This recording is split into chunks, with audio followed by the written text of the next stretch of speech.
नमस्कार, स्वागत है आप सभी का एक बार फिर से आपके अपने YouTube चैनल एडमिशन क्लासेस में। साथियों, आज हम बीएड चतुर्थ सेमेस्टर के तृतीय प्रश्न पत्र जो ऑप्शनल है उसमें हम बात करेंगे कि निर्देशन एवं परामर्श विद्यालय में निर्देशन एवं परामर्श, ठीक है, यानी guidance and counselling in school. इस प्रश्न पत्र में हमें क्या क्या पढ़ना है, इसका सिलेबस क्या क्या है, इसी की हम बात करेंगे। तो देखिए, हमने यहाँ पर लिखा हुआ है पूरा सिलेबस आपका, आप लास्ट में इसके साथ ले लीजिएगा और इसको नोट डाउन कर लीजिएगा कि हमें क्या क्या पढ़ना है। और अभी बात क्लास चलने की, तो क्लास आपकी जल्द से जल्द चलाने का हम प्रयास कर रहे हैं। थोड़ा सब्र रखिए और इस विषय को मैं ही आपको पढ़ाऊँगा।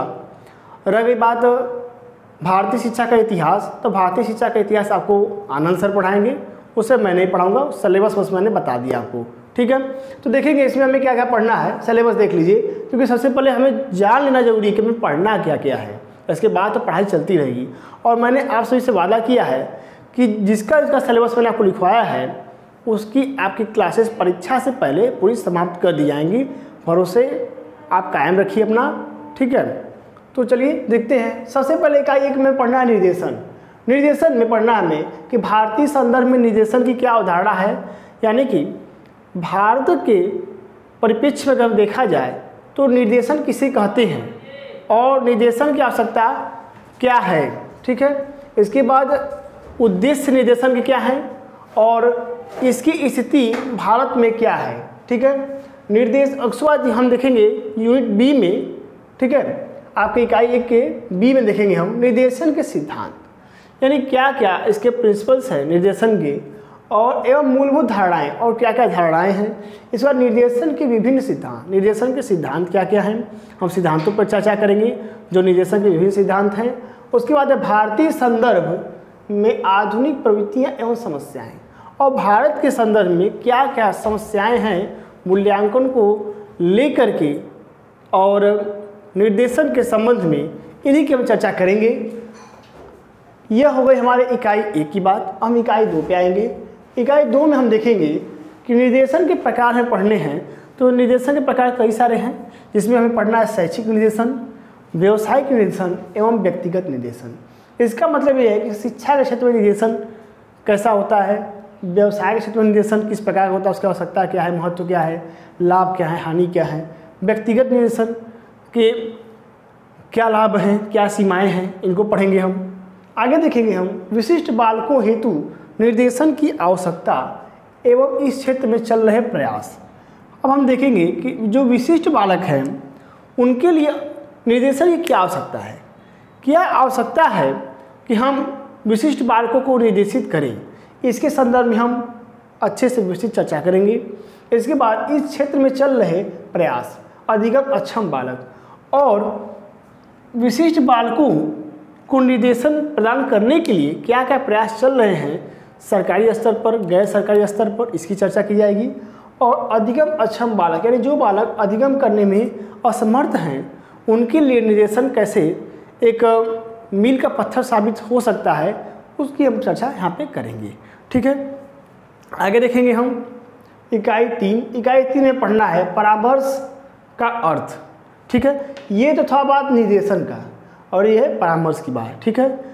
तो गाइडेंस एंड काउंसलिंग पेपर का नाम ही है, तो दोनों के बारे में पढ़ना है, गाइडेंस के बारे में पढ़ना है और काउंसलिंग के बारे में पढ़ना है। तो देखेंगे परामर्श का अर्थ, निर्देशन व परामर्श के मध्य समानता है कि निर्देशन और परामर्श में क्या समानता है और इन दोनों में क्या अंतर है, इसकी भी चर्चा की जाएगी इकाई तीन के अंतर्गत। वर्तमान संदर्भ में परामर्श की प्रासंगिकता, यानी वर्तमान समय में जैसे मैंने बताया कि निर्देशन की क्या आवश्यकता है, क्या महत्व है, क्या सीमा है, उसी तरह वर्तमान समय में परामर्श की क्या प्रासंगिकता है, इसकी चर्चा की जाएगी। विद्यालयों में निर्देशन एवं परामर्श सेवाओं का संगठन, विद्यालयों में क्या और कैसे हम निर्देशन एवं परामर्श सेवाओं की व्यवस्था कर सकते हैं, इसकी चर्चा करेंगे इकाई तीन के अंतर्गत। और आपका अंत में है यूनिट 4, लास्ट है, इसमें है परामर्श की यूनिट 4 से पहले आपके है ये ए और बी है, इसको लिख लेते हैं हम। ये ए है आपका और ये बी है, ठीक है। उसी तरह यहाँ पे ये ए है और ये बी है। तो हम देखेंगे और यहाँ पे भी यह ए है और बी है, ठीक है। अब क्लियर हो जाएगा क्योंकि हर यूनिट में 2-2 पार्ट हो जाते हैं। तो अब देखेंगे हम इकाई 3 के बी वाले पार्ट में परामर्श की तकनीकें, यानी कौन कौन सी टेक्निक हैं परामर्श की। तो देखेंगे इसमें हम निर्देशात्मक एवं अनिर्देशात्मक इन दोनों के बारे में हम चर्चा करेंगे। और निर्देशात्मक एवं अनिर्देशात्मक जो परामर्श होता है इसका क्या उद्देश्य है और इसके क्या क्या स्टेप हैं, विशेषताएं क्या क्या हैं, कैरेक्टरिस्टिक्स और शैक्षिक निहितार्थ, यानी कि क्या इसका शिक्षा में महत्व है निर्देशात्मक और अनिर्देशात्मक परामर्श का, इसकी चर्चा की जाएगी इकाई 3 के बी में। अब इसके बाद आता है आपका इकाई 4। इकाई 4 में है निर्देशन में मूल्यांकन, ठीक है, यानी हम मूल्यांकन भी करते हैं निर्देशन के समय। तो ये करा है कि निर्देशन में मूल्यांकन तकनीक, निर्देशन में कौन कौन सी मूल्यांकन तकनीकों का प्रयोग किया जाता है इसकी चर्चा की जाएगी इकाई 4 में। तो देखिए इसमें है मानकीकृत एवं अमानकीकृत परीक्षण। आप अधिगम के आकलन के साथ हो सकता है पढ़ेंगे, आनंद सर को पढ़ाएंगे कि मानकीकृत परीक्षण क्या है और अमानकीकृत परीक्षण क्या है। मानकीकृत परीक्षण वह होता है इसमें मानक का उपयोग किया जाता है, ठीक है। अमानकीकृत परीक्षण वे होते हैं जिनमें किसी विशेष मानक का प्रयोग नहीं किया जाता है। तो यही है कि मानकीकृत व अमानकीकृत परीक्षण साक्षात्कार विधि, समाजमिति विधि, अवलोकन, व्यक्ति इतिहास, केस स्टडी और आत्मकथात्मक विवरण व इनके गुण व दोष, यानी कि हम साक्षात्कार विधि के क्या गुण हैं, क्या दोष हैं, साक्षात्कार विधि होती क्या है, अवलोकन विधि के क्या गुण हैं, क्या दोष हैं, यह भी हम पढ़ेंगे।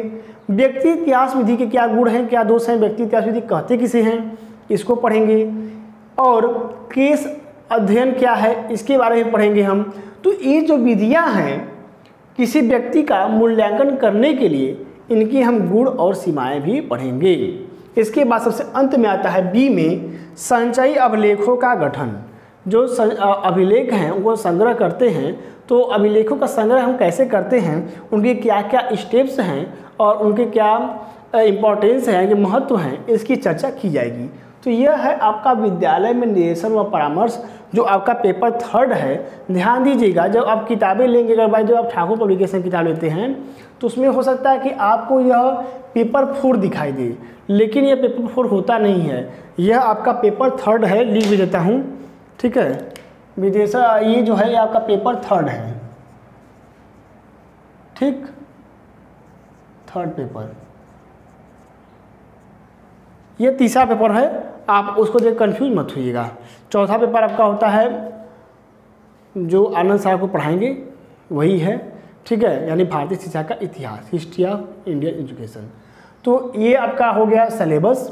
अब क्लासेस आपको कल से मैं रेगुलर दूंगा। कल से क्लासेस आपको होंगी निर्देशन, भारतीय संदर्भ में निर्देशन की अवधारणा, आवश्यकता व उद्देश्य, इन्हीं की हम बात करेंगे अगली क्लास में। और अधिक से अधिक साथियों को आप जोड़िए, क्योंकि यह जो सिलेबस है यह महात्मा गांधी काशी विद्यापीठ वाराणसी के लिए भी है, और ये सिलेबस राष्ट्रसंत तुकोजी महाराज नागपुर यूनिवर्सिटी के लिए भी है। तो इन दोनों यूनिवर्सिटी के जो छात्र छात्राएँ हैं, अगर आगे परिचय में कोई वहाँ पढ़ रहा हो उसको भी जोड़ लीजिए, या फिर अपने यूनिवर्सिटी के अन्य सभी छात्र छात्राओं को जोड़िए, जिससे कि वे भी लाभान्वित हो सकें इस क्लास में। क्योंकि गर्मी का समय है और क्लास करने के लिए तो कोई जा नहीं रहा होगा, या जा भी रहा है तो समस्याएं हैं। तो अगर आपको घर बैठे क्लास मिल जाए तो आपके लिए सोने पर सुहागा हो जाएगा, ठीक है। तो इसी के साथ मैं तेज मिश्रा आप सभी से विदा लेता हूँ, ठीक है। इसके साथ ले लीजिए, धन्यवाद।